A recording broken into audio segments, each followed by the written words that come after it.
Welcome back to our decking series, man. Good to have you. Oh, it's great to be here. So I thought this segment would be a little bit on what I would term installation basics, or maybe some of the real basics. So could we first talk about the spanning? How far can you span with a typical manufactured deck board out there? Sometimes it's called a 5/4 by 6, or it's a 1 inch thick board. What are people looking at as far as their framing on something like that? Yeah, that's going to be 16 on center. So your joists are going to be 16 on center apart. And you're right, for the base, I always say that our deck's only as good as the structure too, because you got to, with anything, you got to have a good foundation. Yeah. And that's where they definitely want to follow all the building requirements and spans and beams and cantilevers over your rim joists. Yeah. And footings. Yeah. You definitely want to have a solid structure. But once you have that solid structure, you definitely, your minimum span is going to be 16 on center for a typical 1-inch board. Okay. I'm assuming that's if somebody's installing it perpendicular to the actual deck joist. So sometimes we'll see people that come in and they want to put their board down at a 45-degree angle. What does that do to the situation? Yeah, anytime you're changing that direction of the board. So if you go 45, you want to bring it in 4 inches to 12 on center. Okay. Yeah, and then if you're going like 60 degree, you want to go 2 inches, bring it in 2 inches. So that'd be So there's a math equation. Yeah, and they're really spelled out in the insulation catalog. Okay. And really that's a common use too. When you're doing herringbone patterns, or especially when you're talking about defining your outdoor space. You can have 2 horizontal boards here and then do a chevron herringbone design, as a pathway leading out your front door. So I do see that being done out there. Okay. Every once in a while, people will walk in and for whatever reason, they need to span greater than 16 inches on center. Are there manufactured deck boards made out there that can do that and still be within warranty? Yeah, we do. We do have a 2x6 material. So very thick product. 1.5 inches? Yeah, 1.5 inch, just like dimensional lumber. Okay. So that 2x6 for us typically is in a commercial use. Okay. So in commercial applications, your requirement for pounds per square feet as far as weight loads require more. In a consumer setting, in a homeowner, if they've got step out the sliding glass that's 2 inch and they had 2x6 treated lumber there, and they're not going to rebuild their framework, and they're not going to rebuild. Yeah. Okay. And something like that, you'd pull up and you could put a 2x6 down there, and then when you leave that door, you're not having that little 1/2 inch step down. Okay. So not super common, but it is doable if somebody wants to do it. And it does happen, because sometimes, especially out here with our weather and the rain, people will have an outdoor structure, and that stuff, the joists are fine. Yeah. They've been covered for 20 years. Gotcha. So, all they need to do is just pull it up and put it down. The other topic I wanted to cover in this segment was gapping.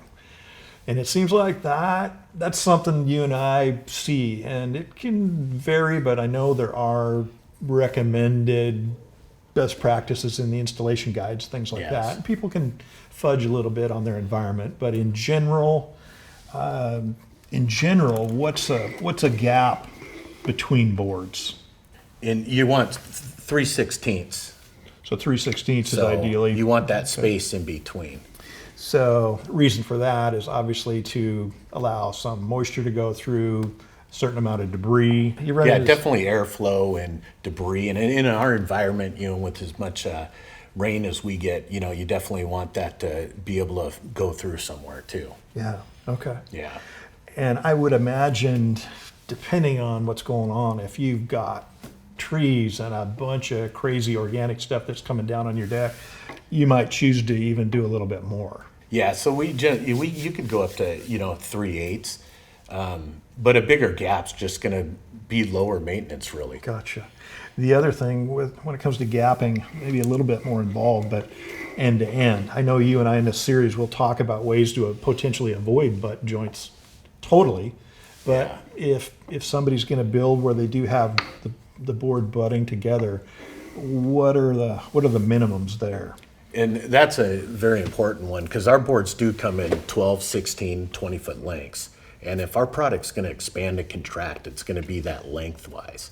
So you definitely want an 1/8 inch gap between there. And you So we got yeah, this that's little plastic perfect shim shim. here, is what we kind of did in some of our sample builds. Yeah, So that just perfect gives shim. people an idea of what we're talking about. Yeah. And along with that application, you also need additional joists in there when you're installing it too. Okay. Usually not an issue in our climate, you know, our climate zone. It's pretty moderate. But if you're dealing in temperatures below 40 degrees, I heard you might adjust this a little bit.